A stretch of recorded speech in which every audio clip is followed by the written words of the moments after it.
Quick revision 32 YouTube ఛానల్కి స్వాగతం. ఈరోజు మనం గణితం కంటెంటు అలాగే మెథడాలజీ కోసం మాట్లాడుకుందాం. అందులో భాగంగా మొదటి ప్రశ్న, వృత్తరేఖా చిత్రంలో పూర్తి వృత్తం ప్రాతినిధ్యం వహించినది. పూర్తి వృత్తం దేనికి ప్రాతినిధ్యం వహిస్తుంది? భాగాల విలువల మొత్తానికి. దేనికి? భాగాల విలువల మొత్తానికి. రెండవ ప్రశ్న, కళ్యాణ్ 250 పేజీలు గల సోషల్ పుస్తకం 40% చదివాను, అయితే ఇంకా చదవాల్సిన పేజీల సంఖ్య. 40% చదివేశారు, 150. ఇంకా మిగిలినవెంత? 150. 60% 150. తర్వాత ప్రశ్న, చతురస్రం యొక్క చుట్టుకొలత 4x + 8 అయితే చతురస్ర వైశాల్యం x² + 4x + 4.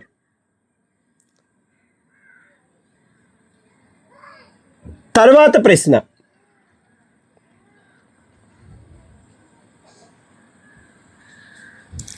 పంచసిద్ధాంతిక గ్రంథకర్త. పంచసిద్ధాంతిక ఎస్, వరాహ మిహిరుడు. ఎవరు? వరాహ మిహిరుడు, పంచసిద్ధాంతిక. సరే, తర్వాత ప్రశ్న, n ఒక సంపూర్ణ వర్గం కాని సహజ సంఖ్య అయితే రూట్ n అన్నది ఒక √n కరణీయ సంఖ్య. ఏంటి? √n ఏమవుతుంది అప్పుడు? కరణీయ సంఖ్య. తర్వాత ప్రశ్న,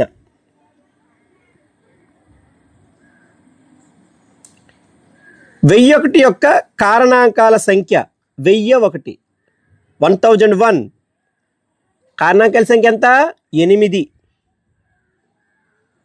ఎంత? 8. తర్వాత ప్రశ్న,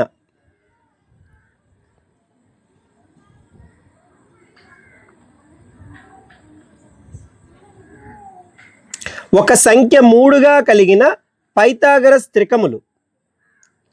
ఒక సంఖ్య 3గా కలిగిన పైథాగరస్ త్రికములు 3, 4, 5. దీనికి సూత్రం బేస్ సంఖ్య అనుకోండి. పైథాగరస్ త్రికాల సూత్రం n n² - 1/2 n² + 1/2.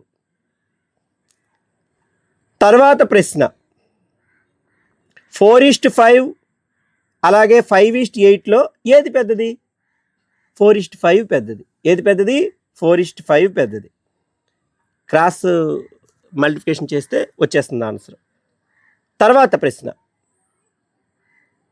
ఒక క్రమ షడ్భుజి యొక్క కర్ణాల సంఖ్య. క్రమ షడ్భుజి 9. సూత్రం ఏంటి? n × n - 3/2. n వాల్యూ అక్కడ 6 వేస్తే సరిపోతుంది, షడ్భుజి కాబట్టి.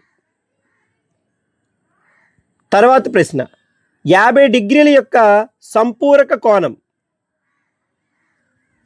సంపూరక కోణం 130. మొత్తం కలిపితే 180 కావాలి కదా. 130.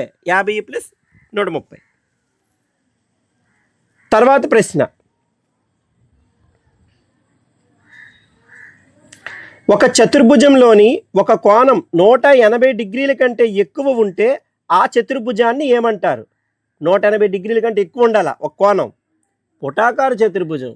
ఏ చతుర్భుజం? పుటాకార చతుర్భుజం. తర్వాత ప్రశ్న,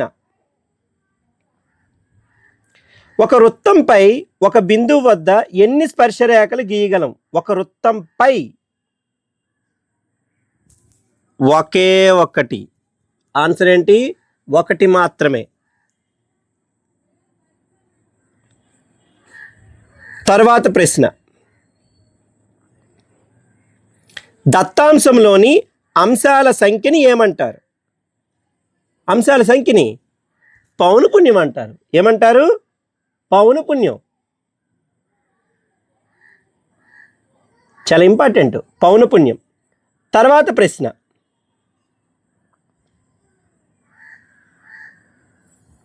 ఓజీ అనగా ఓజీ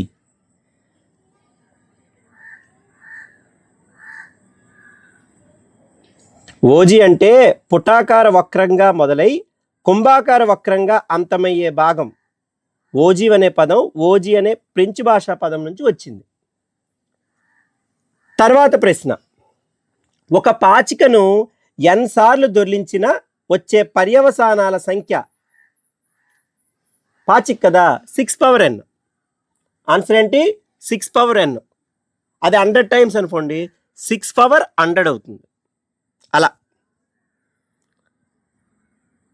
తర్వాత ప్రశ్న,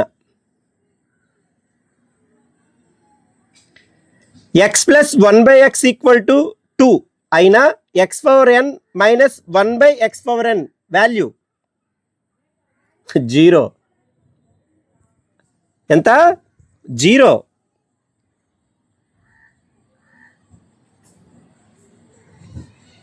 తర్వాత ప్రశ్న, 6 సెంటీమీటర్లు 8 సెంటీమీటర్లు భుజాలుగా గల లంబకోణ త్రిభుజ పరివృత్త వ్యాసార్థం.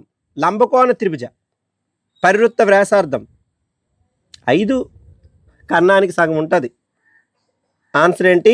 కర్ణానికి సగం లంబకోణ త్రిభుజంలో. తర్వాత ప్రశ్న, సమాంతర చతుర్భుజం యొక్క ఆసన్న కోణాలలో ఒకటి 70 డిగ్రీలు అయిన మరొక కోణము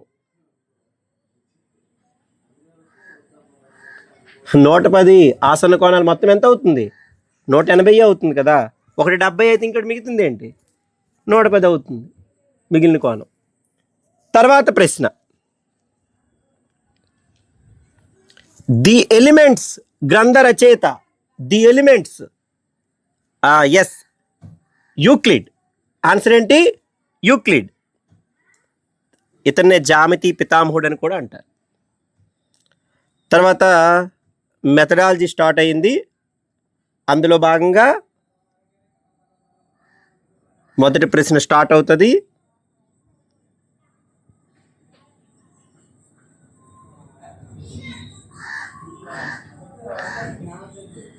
ఒక మంచి గణిత పాఠ్య పుస్తకం జ్ఞానానికి ఒక మంచి వనరు, మంచి పరికరం, మంచి మార్గదర్శి అన్నది ఎస్ ఆల్క్వెస్ట్.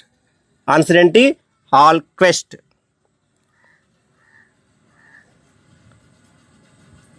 తర్వాత ప్రశ్న, 32ను అక్షరాల్లో రాయండి. దీని ద్వారా పరీక్షించదలిచిన విద్యా ప్రమాణం. వ్యక్తపరచడం. ఆన్సర్ ఏంటి? అక్షరాల్లో రాయడం అంటే ఏంటి? వ్యక్తపరచడమే కదా. తర్వాత, ఆరోహణ క్రమాభివృద్ధి రీతి అని ఏ విధానానికి పేరు? ఒకటి కాదు, వరుస వస్తే చూడండి. సర్పిలాకార, వర్తులాకార, ఉదావర్త, కుంతల, శ్రేణీకృత, పునరావృత, మొత్తం కలిపితే ఒకటే ఆన్సర్. తర్వాత ప్రశ్న, గుణకార భావన సులభంగా చేయుటకు ఉపయోగపడు గణిత బోధనా పీఠికలోని సామగ్రి.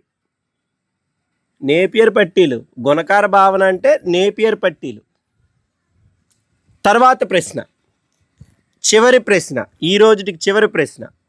వృత్త పరిధి = 2πr అనే సూత్రాన్ని ధృవీకరించుటకు వేర్వేరు వ్యాసార్థాలు గల వేర్వేరు వృత్తాలను తీసుకొని బోధించే విధానమే ప్రయోగ పద్ధతి. ఈ రోజుకి కంప్లీట్ అయ్యాయి. రేపు మరలా వీడియోతో మరలా కలుద్దాం ఒక కొత్త కాన్సెప్ట్తో. Thank you.